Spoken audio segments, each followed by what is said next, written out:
11월 26일 새벽 기도회 유튜브 온라인으로 시작하도록 하겠습니다. 오늘 함께 기도할 지구촌의 미전도 종족은 투르키에 있는 아디게 족속입니다. 아디게는 지구촌에 69만 6천 명이 있게 되는데 터키, 트르키에 36만 7천 명이 살아가게 됩니다. 고유 언어인 아디게를 사용하게 되고 이슬람을 신봉합니다. 그리고 기독교인들은 그 가운데서 0%인 그러한 상황 가운데 있게 됩니다. 체르케스인이라고 이렇게 불리기도 하게 되는데 러시아에서 트르키예로 건너오게 되었던 대민족 이동을 이루게 되었던 그러한 집단이라고 말하게 됩니다. 그래서 트르키와 오스만 제국의 여러 지역, 중동 지역으로 이사하게 되었고, 150만이 넘는 체르키인들이 고향을 버리고 이렇게 중동과 트르키예로 건너오게 되었는데 현재는 69만 6천 명이 있게 되었던 것을 보게 됩니다. 6세기경에는 조지아와 비잔틴의 영향으로 기독교인이었으나 지금은 이슬람으로 대신하게 되었다라고 하는 것입니다. 아, 그들에게 다가가기가 쉽지 않기 때문에 매체를 이용하여서 예를 들면은 기독교 TV나 라디오나 웹사이트를 통하여서 그렇게 다가가려고 하게 되는데요. 그 다가감에 있어서 좋은 접근이 될 수 있도록 기억하시고 기도해 주시길 바랍니다. 그리고 그 지역의 평화를 위해서 기도하고 또한 아, 터키에서 다시금 러시아 그리고 또 조지아 방향으로 이렇게 돌아가려고 하게 되는데 그러한 여정 가운데 복음을 받아들일 수 있도록 위해서 기도해 주시기 바랍니다. 아딕의 족속의 언어로 신약 성경만 번역이 되어 있고 온라인 성경은 준비가 되어 있고 예수님의 영화와 오디오 복음 자료는 그들의 언어로 보고 들을 수가 있다고 합니다. 기억하시고 기도해 주시기를 바랍니다. 오늘 우리에게 주신 하나님의 말씀은 느헤미야서 6장 15절서부터 7장 4절까지의 말씀 함께 보시도록 하겠습니다. 성경 역사가 52일 만인 엘루럴 25일에 끝남에 우리의 모든 대적과 주위에 있는 이방 족속들이 이를 듣고 다 두려워하여 크게 낙담하였으니 그들이 우리 하나님께서 이 역사를 이루신 것을 알미니라. 또한 그때 유다의 귀족들이 여러 번 도비아에게 편지하였고 도비아의 편지도 그들에게 이르렀으니 도비아는 아라의 아들 스가냐의 사위가 되었고 도비아의 아들 여호하난도 베레기야의 아들 느술람의 딸을 아내로 맞이하였으므로 유다에서 그와 동맹한 자가 많음이라. 그들이 도비아의 선행을 내 앞에 말하고 또 내 말도 그에게 전하매 도비아가 내게 편지하여 나를 두렵게 하고자 하였느니라. 성벽이 건축됨에 문짝을 달고 문지기와 노래하는 자들과 레위 사람들을 세운 후에 내 아우 하나니와 영문의 관원 하나냐가 함께 예루살렘을 다스리게 하였는데 하나냐는 충성스러운 사람이요 하나님을 경외함이 무리 중에서 뛰어난 자라. 내가 그들에게 이르기를 해가 높이 뜨기 전에는 예루살렘 성문을 열지 말고 아직 파수할 때에 곧 문을 닫고 빗장을 지르며 또 예루살렘 주민이 각각 자기가 지키는 곳에서 파수하되 자기 집 맞은편을 지키게 하라 하였노니 그 성읍은 광대하고 그 주민은 적으며 가옥은 미처 건축하지 못하였음이니라. 예루살렘 성벽을 재건하고 중수하는 데 있어서 이제 무려 52일 만에 이 모든 것이 마치게 되었다라고 이렇게 소개하여 주고 있는 것을 보게 됩니다. 그러한 52일 만에 이렇게 건축을 마치게 되었는데 여기 보게 되면은 잘 안 쓰는 유대인의 달력이 나오게 됩니다. 엘루럴 25일 그랬습니다. 유대인 달력으로 12월 달이라고 말합니다. 12월 25일. 그리고 거기서 다시 뒤로 가마이어서 52일을 가서 돌아가 보게 되면은 이제 아, 아벌 11월 4일에 시작하게 되었던 것을 알 수가 있게 되는 거죠. 그러한 과정 가운데서 건축의 모든 일들이 지나가게 되었습니다. 전적인 하나님의 도우심이었고, 이 전적인 하나님의 도우심의 은혜가 어떻게 나타났냐라고 말하게 되면은, 아, 그들이 다 두려워하고 크게 낙담하였으니 그랬습니다. 해방하던 사람들이 낙담하였다 그랬는데요. 더 정확한 표현으로는 표준세번역이 말하기를 기가 크게 꺾였다라고 이렇게 말하게 됩니다. 여러 가지로 해방하게 되고 페르시아 제국과 연결해 보게 되면서 해코지해 보려고 되었지만은 이것을 짧은 2달도 채 안 되는 52일에 끝나게 되매 그렇게 그들이 낙담하게 되었다라고 하는 것입니다. 보이는 성벽은 잘 재건하게 되었지만은 더 중요한 것이 하나 있게 되는데 마음의 성벽을 더 다지고 단단히 해야 되는 거죠. 근데 내면에 이 성벽을 잘 다지고 이렇게 단돌이 하기 위해서 필요한 것이 뭐냐라고 말하게 되면은 사실은 회방 가운데서 더 이렇게 마음을 굳게 하는 것이 필요하였다라고 하는 것입니다. 근데 여기 하나 회방의 이야기가 또 나오게 됩니다. 도비아입니다. 도비아는 암몬의 사람이었고 암몬 족속이었고 암몬 족속의 지도자였고 책임자였던 것을 우리가 잘 알고 있게 됩니다. 그래서 그러한 이 산발락과 더불어서 도비아가 이러한 이 도모를 하게 되었던 것을 볼 수가 있게 되는데 그리고 암몬 족속은 이스라엘 백성들이 가나안에 정착하는 데 있어서 계속해서 해방을 놓게 되었던 그러한 족속이라 말하게 됩니다. 근데 도비아가 어떤 사람이었냐라고 말하게 되면은 여기에 보게 되면은 18절에 스가냐의 사위가 되었고 라고 이렇게 소개하게 되는 것입니다. 스가냐의 사위가 되었다라고 하는 말씀은 바로 스가냐가 누구냐 말하게 되면은 3장 말씀에 보게 되면은 3장 29절에 보게 되면은 스가냐는 이렇게 동서남북으로 북쪽으로 해서부터 서쪽, 남쪽, 동쪽으로 있게 되었을 때 동쪽의 문지기입니다. 우리식으로 말하게 되면 그냥 문지기가 아니라 책임 맡은 그러한 일꾼이라고 하는 그러한 뜻을 담고 있게 되는 거죠. 그러한 책임 맡은 그러한 책임자였는데 그 책임자의 사위가 되었다라고 이렇게 말하게 되는 것입니다. 믿고 맡기게 되었는데 믿고 맡기게 되었던 사람들과 이렇게 내통을 하게 되는 것이죠.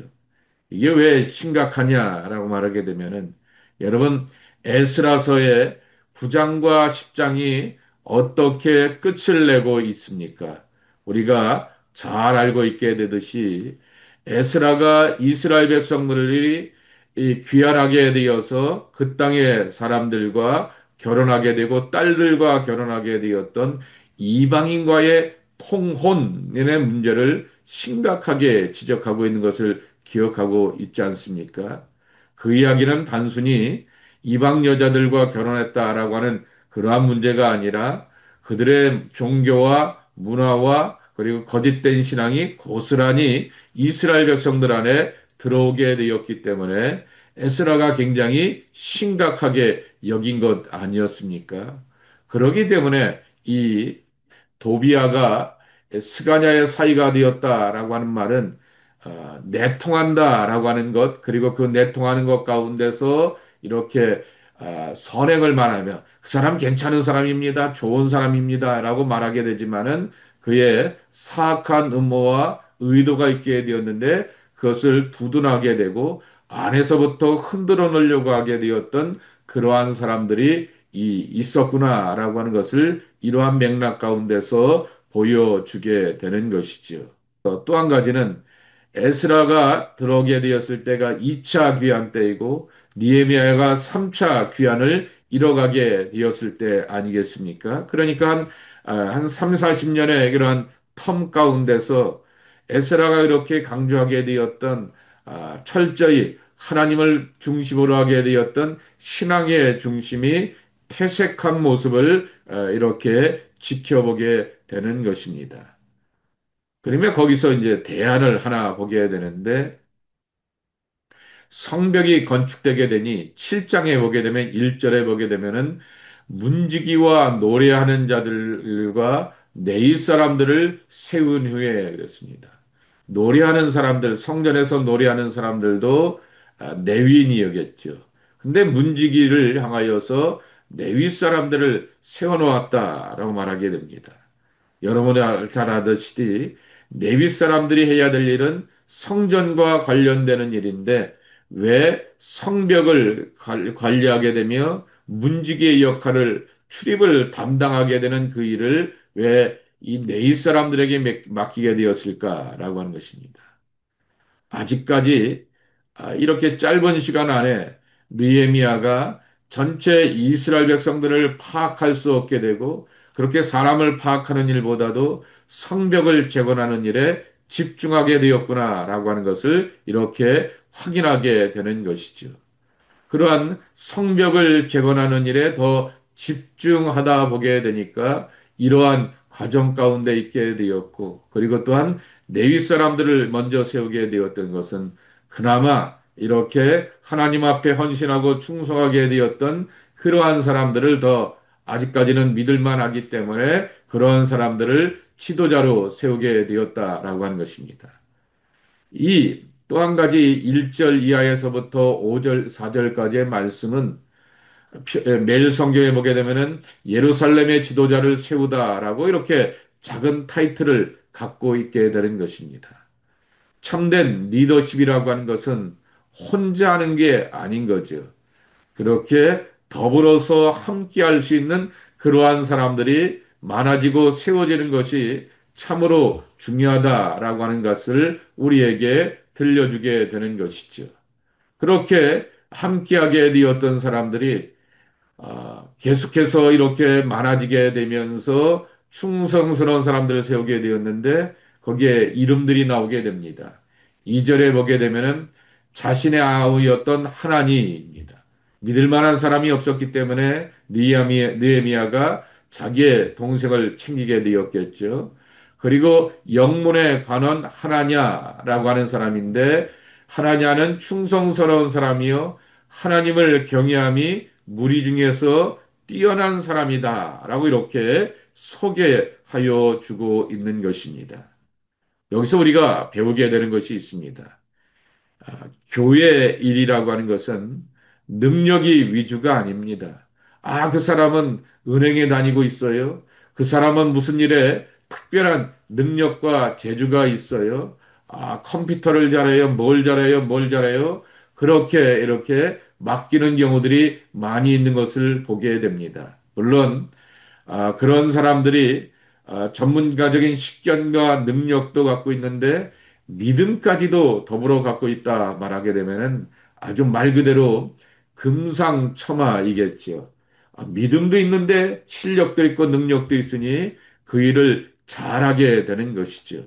그런데 주님의 일을 하게 되는 것은 능력이 먼저가 아니라 신앙이 먼저이다라고 하는 사실을 우리가 배우게 되는 것입니다. 세상의 일을 이렇게 출입을 잘하게 되는 행정에 능한 것을 내윈이 잘하겠습니까? 아니면 그 일에 이렇게 전문가적인 오래된 공무원이 잘하겠습니까? 당연히 그 일에 깊이 관여하게 되었던 문지기를 하거나 행정에 능한 공무원들이 다 잘할 텐데 느헤미야는 그들에게 일을 맡긴 것이 아니라 레위인들에게 먼저 일을 맡기게 되었던 그 경험과 지혜를 기억하게 되면서 하나님의 교회 안에서 그런 일을 사역을 하게 되었을 때도 우리가 먼저 보고 살펴야 될 것이 바로 믿음의 충성, 신앙의 사람이라고 하는 것입니다. 이들을 향하여서 세웠다라고 1절에 보게 되면은 세운 후에라고 하는 그러한 말을 쓰게 되는 것입니다. 시브리어로 파카드라고 하는 것인데 책임을 맡겨 임명하다라고 하는 그러한 뜻을 담고 있게 되는 것입니다. 그러면서 이제 예루살렘이 성벽을 재건하게 되고 안정을 찾아가게 되고 그리고 내부의 것들도 정리하게 가게 되었던 느헤미야의 지혜로운 모습을 우리가 함께 배우게 되는 것입니다. 두 가지 교훈을 오늘 기억해 볼 수가 있습니다. 하나님의 은혜 안에 두 달도 안 되는 25일 만에 이 공사가 마쳐지게 되었다라고 하는 것입니다. 그리고 하나님의 은혜가 함께하기 때문에 회방하게 되었던 사람들의 기가 꺾이게 되었지만은 여전히 보이는 성벽의 건물만 재건하는 것이 아니라 내적으로도 잘 다져야 하기 때문에 그러한 많은 방해 가운데서도 이 느헤미야는 굴복하지 않고 철저하게 이뤄가게 되었고 여전히 이렇게 잔존 세력들, 쓴뿌리의 세력들이 남아있게 되었는데 도비아와 같이 이렇게 결혼을 통하여서 집안이 맺어지게 되었던 사람들이 이렇게 느헤미야의 마음을 흔들어 놓게 되었다라고 하는 것입니다. 그러나 여러분 6장 15절 이하의 말씀을 쭉 보시게 되면은 계속해서 말씀으로 모여지게 되고 기도하면서 사람을 세워가게 되면서 마음의 성벽을 잘 다져가는 그러한 과정들을 우리가 배우게 되는 것입니다. 여기서 우리가 배울 수 있는 지혜는 회방과 온갖 방해 가운데서 느헤미야는 더 하나님을 붙들고 의지하면서 내적으로 다져가게 되었다라고 하는 사실을 우리가 잊지 말고 배워야 할 것입니다. 그리고 두 번째, 느헤미야는 홀로 된 리더십이 아니라 더불어 공동체를 세워가고 함께 사역하는 그러한 리더십을 보여주게 되었는데 그 리더십을 세워가게 되었고 리더가 되어 세워지는 조건과 자격은 능력이 아니라 믿음이었다라고 하는 사실을 기억하게 되면서 믿음을 가지고 우리가 주님 앞에 충성스러운 마음을 가지고 섬겨가는 하나님의 사람들이 되어야 하겠다라고 하는 것입니다. 그래서 우리의 신앙의 공동체도 믿음 안에 굳건하게 세워질 수 있는 그러한 공동체가 되기 위하여서 기억하고 기도해 주시기를 바랍니다. 오늘도 계속해서 셋째 날 교회 공사가 진행이 되게 되는데요. 이제 아마도 오늘이면은 본당과 중고등부실의 카펫은 다 교체가 될 것 같아 보이게 됩니다.